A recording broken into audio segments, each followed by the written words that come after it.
If you want to sit down the harp and just play your best, your fingers working exactly like you know they can and how they should, I'm going to show you what to do before you play to make that happen. If you skip this, your arms and hands will be stiff, your fingers a jumbled mess, and neither of us want that. So what is this very important part of warming up? Well, it's stretching, but it might not be the kind that you're thinking of. See, there are two kinds of stretching. Static stretching, where you stretch and hold a position, and dynamic stretching, where you warm up your muscles with gentle movement. The amount of musicians that I've met, including professionals that don't know the difference between these two, is honestly shocking to me. Because if you want to avoid injuries like carpal tunnel syndrome and tendonitis, dynamic stretching and warming up properly is a must. Static stretching is something you should do after playing when your muscles are already warm and cooling off.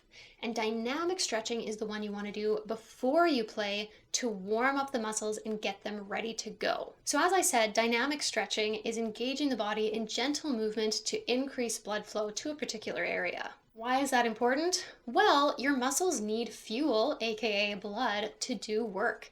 If they don't have blood flow and you're trying to make them do some heavy lifting, you may damage your muscles. So when our body is at rest and not doing anything, our body wants to conserve resources.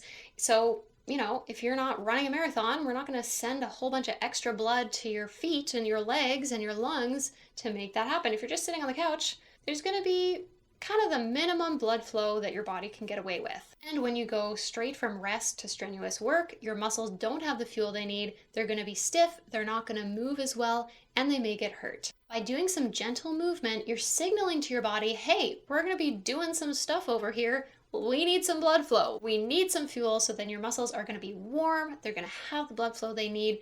They're going to be able to move. They're going to be flexible, and they're going to be able to play a lot better. Here is my dynamic stretching routine that I do every single time I sit down to play the harp. Start with the head. Nod your head, shake the head, and you can roll the head from side to side, being careful to only roll forwards. You can kind of think about pointing your nose to the wall, then to the floor, and to the wall on the other side of your shoulders. Important, you do not want to roll your head backwards. You can really hurt your neck that way. Next, I like to shrug my shoulders a little bit, and then I'll swing my arms back and forth, first beside me, front and back, and then I'll swing my arms in front of me from side to side.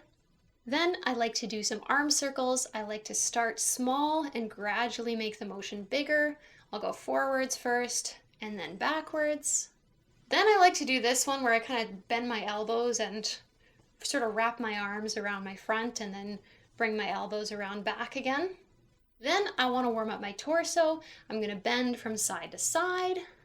Again, I'm not like holding a big stretch here. I'm just kind of moving into this bend and out again. And again, you don't have to move as far as I do. I'm very flexible, but only go as far as feels comfortable. Next, I like to do hip circles. Your hips are actually doing a whole lot when you're sitting on your bench for however long you're playing harp for. So we want to make sure your hips and your back get nice and warmed up and loosened up as well. We want to go one direction and then switch to the other. And lastly, I'll kind of just move my hands around a little bit. I like to do these circles and kind of lift them up above my head. And then I'll kind of bring them back down. You can give them a little shake if you want to. Sometimes I like to just give my forearms a little rub. And then I'm done. Remember, you want to keep this gentle, start with small movements, and you can make them bigger as you repeat the motion. Do this every time you play, and you'll be setting yourself up to play your absolute best. And if you want to continue to stay as relaxed as possible while you play, check out this video next. And if you're looking for a harp teacher to work on these things with instead of struggling through by yourself and not sure if you're doing things right, check out the link in the description for more info on my harp studio. Thanks for watching, and I'll see you later.